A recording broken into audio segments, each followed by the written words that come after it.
Scientists from Epcot and the U.S. Department of Agriculture are exploring innovative ways to produce bountiful harvests now and into the future.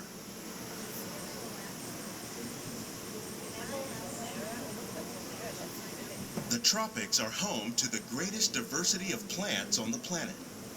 Many of these, like papaya, bananas, cacao, coffee, and rice, are well known around the world.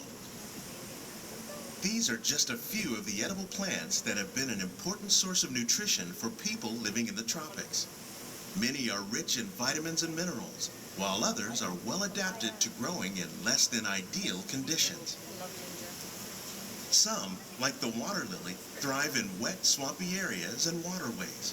All parts of this plant, even the flower petals, are edible. The starchy root of the plant has long been used to make flour for baking.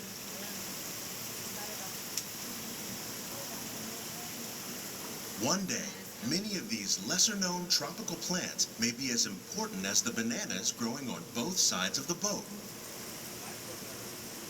More than 28 million tons of bananas are eaten annually, making it the most popular fruit in the world.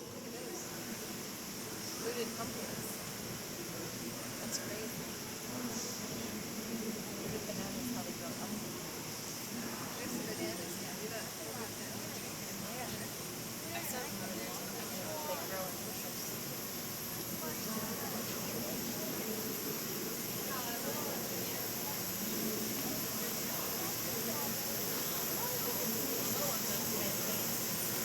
When we mention farming, you probably don't think of fish, but fish farming, or aquaculture, accounts for nearly half of all the seafood consumed globally. Tilapia, bass, and catfish, like the ones you see here, are three of the more popular crops raised by fish farmers. The sustainable system we're using here recycles the water in the tanks. As a result, we're able to save millions of gallons each year. Our small fish farm produces nearly 5,000 pounds of fish each year to serve in restaurants around Walt Disney World. Innovations like this one can play an important role in our efforts to produce bountiful harvests and still protect natural resources.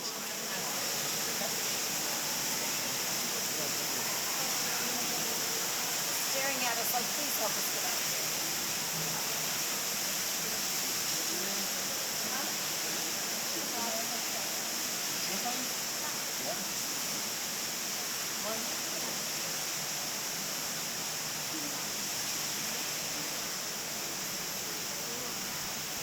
While there are more than 50,000 edible plant species in the world, most of us are only familiar with the handful that make up our everyday diet.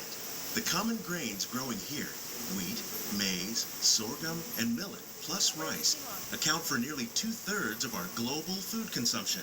Learning how to increase yields of these staples is an important goal of research around the world.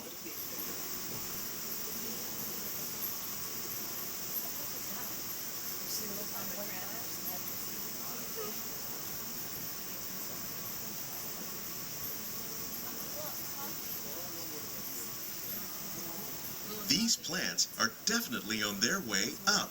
Innovative growing techniques like these increase yields while more efficiently using resources like water, fertilizer, and pesticides. Another innovation at work here is our integrated pest management program. By populating our greenhouses with beneficial insects that prey on harmful pests like aphids and flies, we are significantly reducing our reliance on conventional pesticides. These peppers. We're growing these crops using our nutrient film system. This technique precisely controls and recycles water and nutrients. With it, we can produce over 27,000 heads of lettuce a year in this one small area.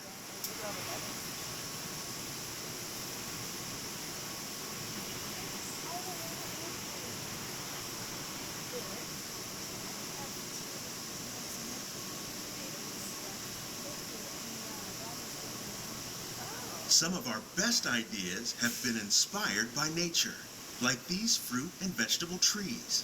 By growing these ground plants vertically, we can increase yields and better control diseases. These crops taste as good as they look. In fact, We serve more than 15 tons of produce from our greenhouses in restaurants here at the land every year.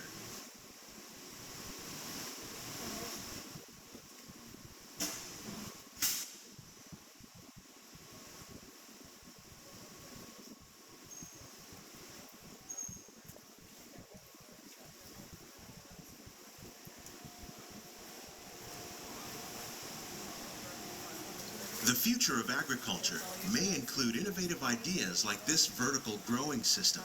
Plants grown in this way use a fraction of the space required by traditional growing methods. That saves water and increases production. The aquaponics system on your left combines hydroponics with aquaculture. The fish provide a natural source of fertilizer for the plants, and the plants help keep the water clean for the fish. It's another great way to produce more while using less.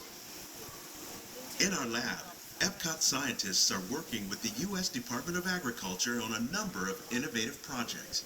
The goal of these efforts is to produce higher yielding and better quality plants.